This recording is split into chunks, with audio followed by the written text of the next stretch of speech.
தோடுடைய செவியன் விடை ஏறிவோர் தூவெண் மதிசூடி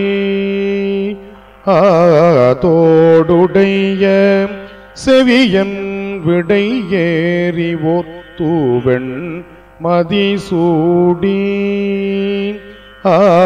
தோடுடைய செவியன் விடை ஏறிவோர் தூவெண் மதிசூடி காடுடைய சுடலை பொடி பூசியன் உள்ளம் கவர்கள் காடுடைய சுடலை பொடி பூசியன் உள்ளம் கவர்கள்வன் உள்ளம் கவர்கள்வன் ஏடுடைய மலரான் முனை நாள் பணிந்தேத்த அருள் செய்த ஏடுடைய மலரான் முனை நாள் பணிந்தேத்த அருள் செய்த பீடுடைய பிரமாபுரம் மேவிய பெம்மான் பீடுடைய பிரமாபுரம் மேவிய பெம்மானிவனன்றே பீடுடைய பிரமாபுரம் மேவிய பெம்மானிவனன்றே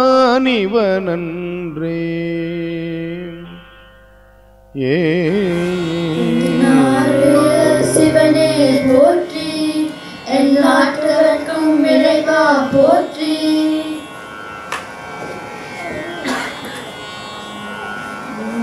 நமக்கு நுண்ணுணர்வுகளாகவும் இறைவனின் தூதுவர்களாகவும் தோன்றி நமது சமயத்தை நெறிப்படுத்திய நாங்கள் பெருமக்களுக்கு முதலில் குருவணக்கம் பாடுவோம்.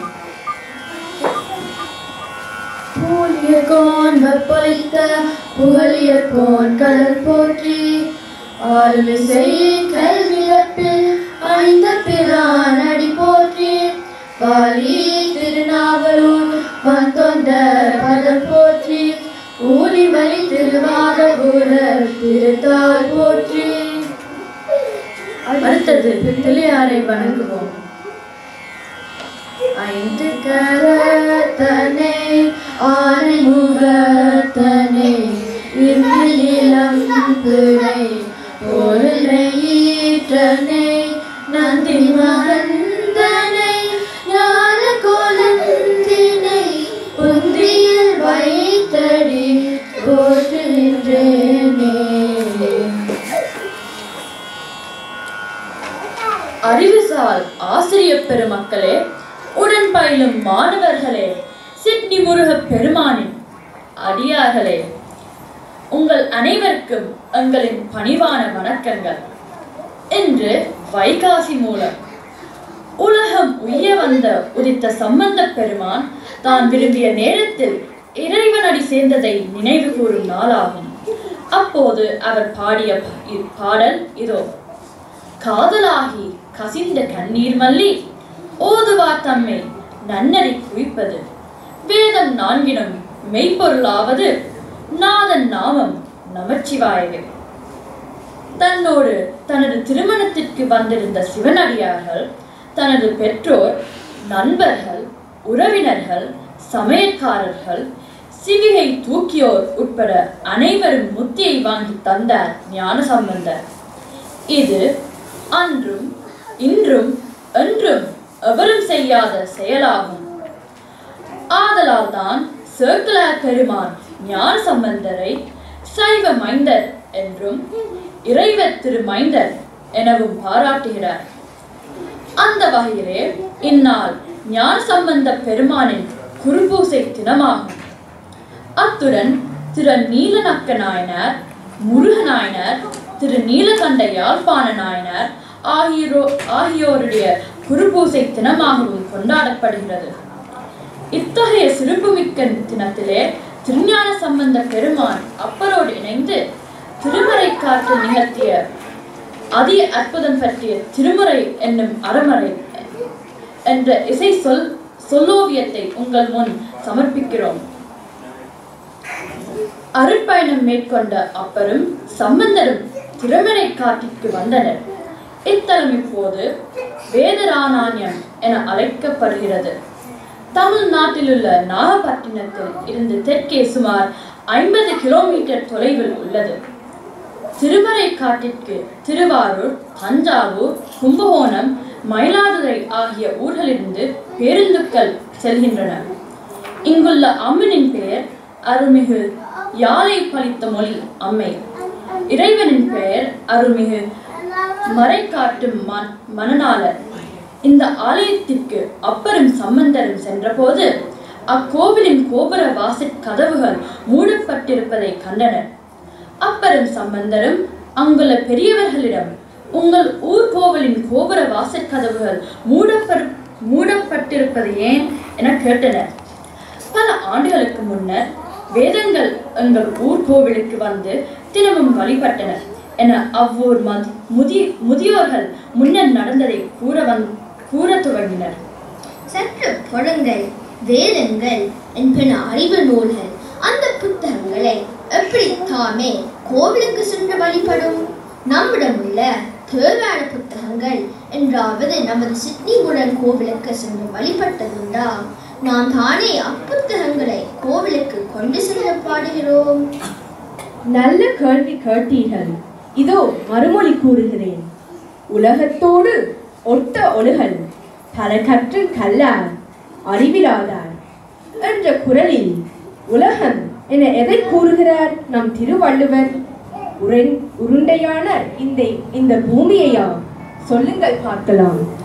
மறுமொழி சொல்கிறேன் என்று கூறிவிட்டு கேள்வி கேட்டீர்களே, பரவாயில்ல, நானே பதில் சொல்கிறேன். இங்கு உலகம் என்பதில் அதில் வாழும் மனிதர்களை குறிக்கிற ஆகு பெரியோர்களை பாதிக்கப்பட்டுள்ளது. சரிதானே? பாதிதான் சரி, மீதியை நான் விளக்குகிறேன். இந்த இடத்தில் உலகம் என்பது அதில் வாழும் எல்லா மனிதர்களையும் குறிக்கவில்லை.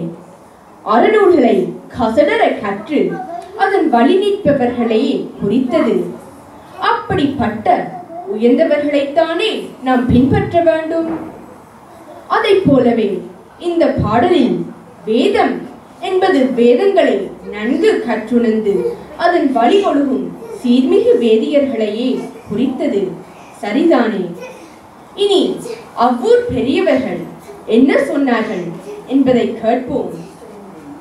இவ்வாறு வேதங்கள் திருமறைக்காட்டு இறைவனை வணங்க வரும்போது கதவு மூடியிருந்ததால் வேத மந்திரங்களை சொல்லி திறப்பார்கள். வழிபாடு முடிந்ததும் கதவை மூடுவதற்கான வேத மந்திரங்களை சொல்லி மூடிவிட்டு செல்வார்கள். இவ்வேதங்கள் திருமறைக்காட்டை விட்டு செல்லும் போது கோவில் கதவை யாரும் திறக்க முடியாதபடி வேத மந்திரங்களை கூறி நிரந்தரமாக திருக்காப்பிட்டு விட்டனர்.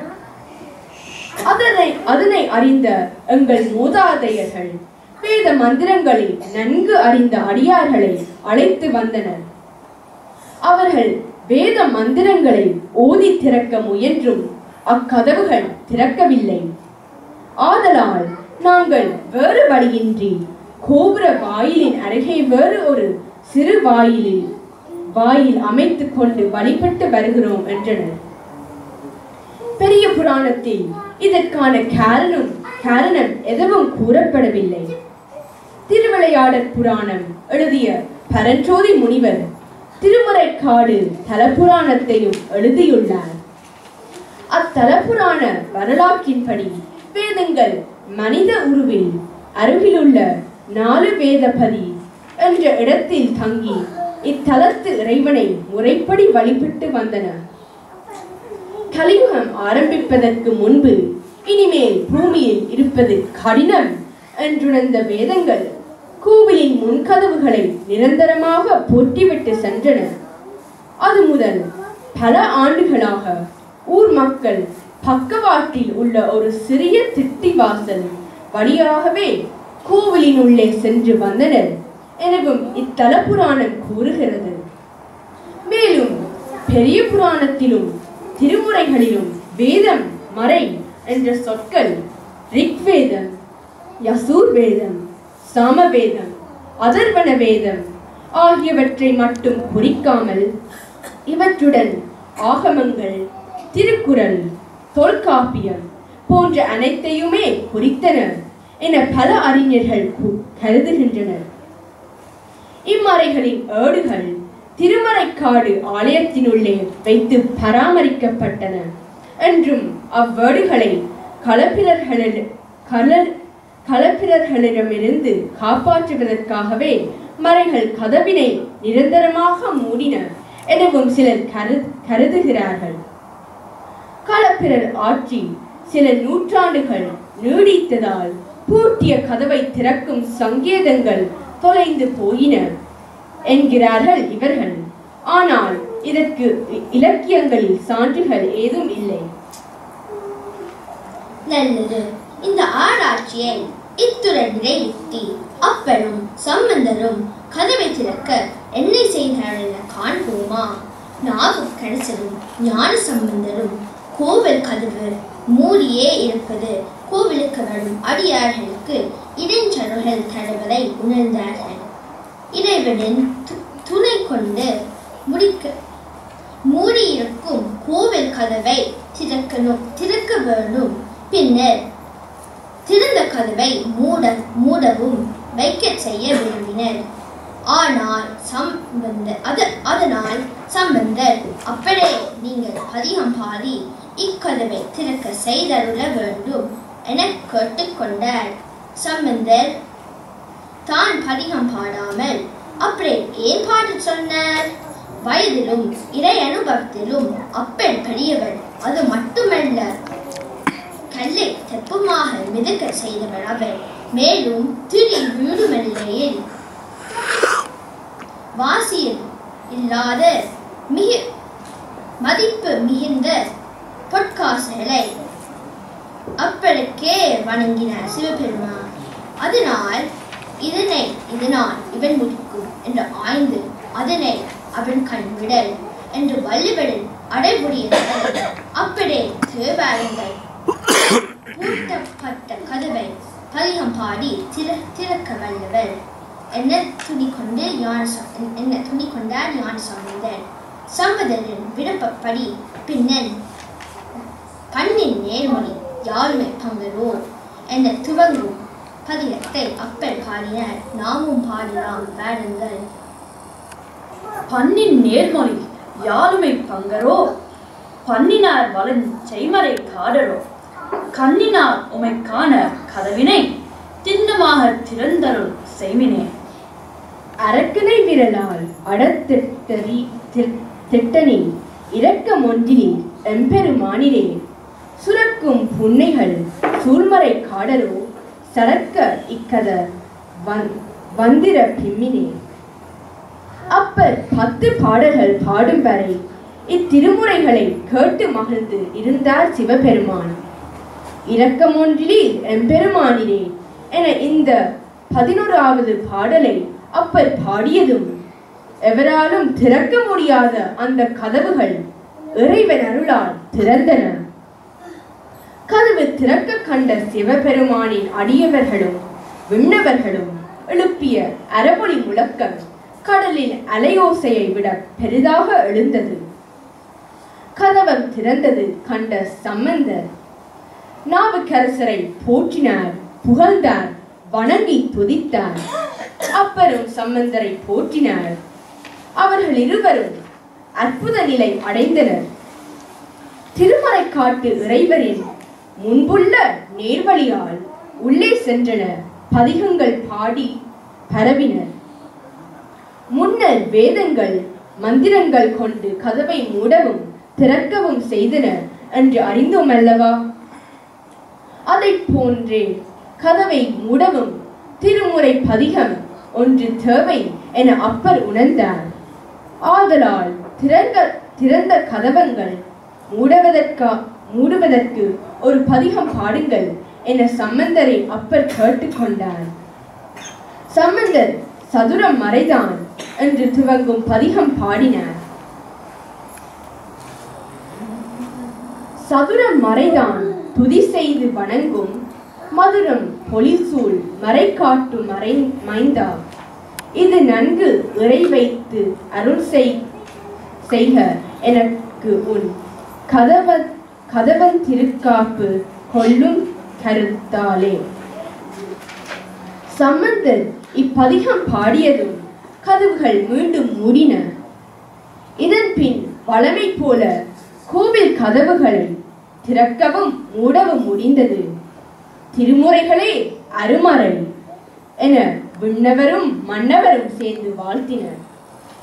இவ்வாறாக திருநாவுக்கரசர் திருஞான சம்பந்தர் என்ற இறைவனின் இருபேரும் தூதுவர்களின் புகழ் தமிழ் உலகெங்கும் ஓங்கியது. தமிழ் திருமுறைகளின் அருள் திறம் மக்களை ஈர்த்தது. அவர்கள் நிகழ்த்திய அற்புதங்கள் எல்லோரையும் சிந்திக்க தூண்டின.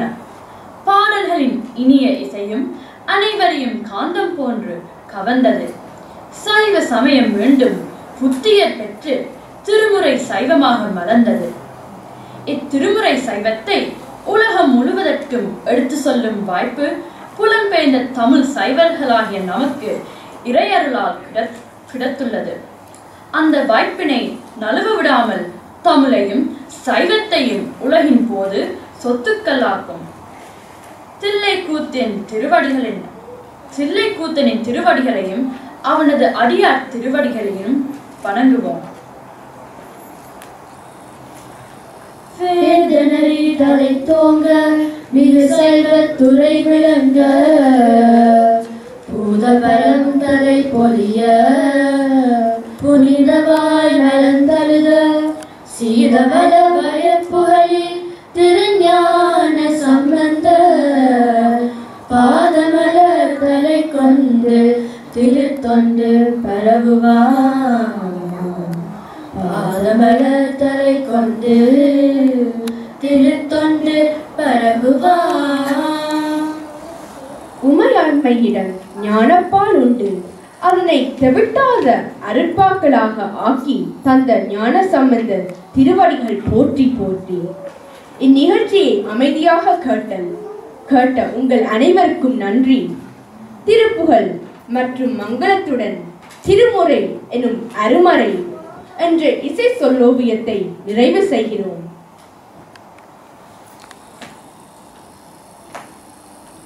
சந்ததம் பந்த தொடராலே சஞ்சலம் துஞ்சி திரியாதே. சந்ததம் பந்த தொடராலே சஞ்சலம் துஞ்சி திரியாதே. கந்தனென்றென்று துணை நாளும் கண்டு கொண்டென் புற்றிடுவேனோ.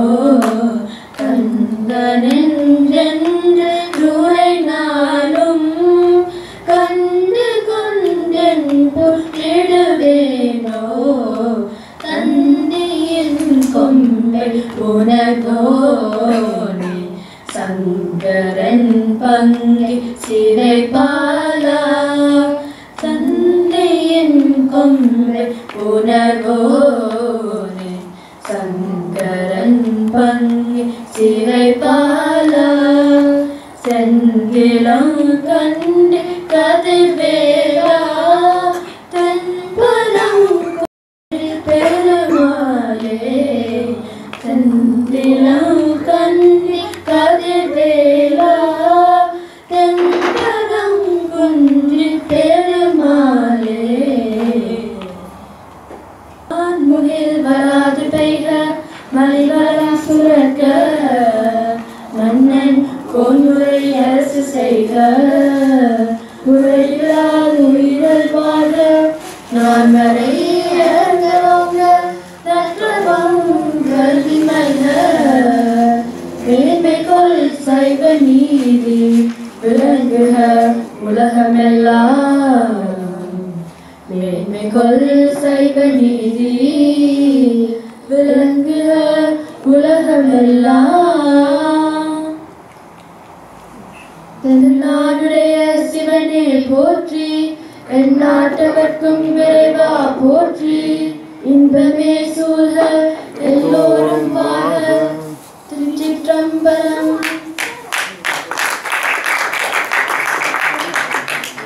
இதில் பங்கு பெற்றிய மாணவர்கள் விஜயால் விஜய், மீரா தயாபரன், தரங்கினி சந்தான கிருஷ்ணன். எழுதியவர் மாஸ் அருட்சினந்தன் மற்றும் பாலவேலன் தனிகின்றனர்.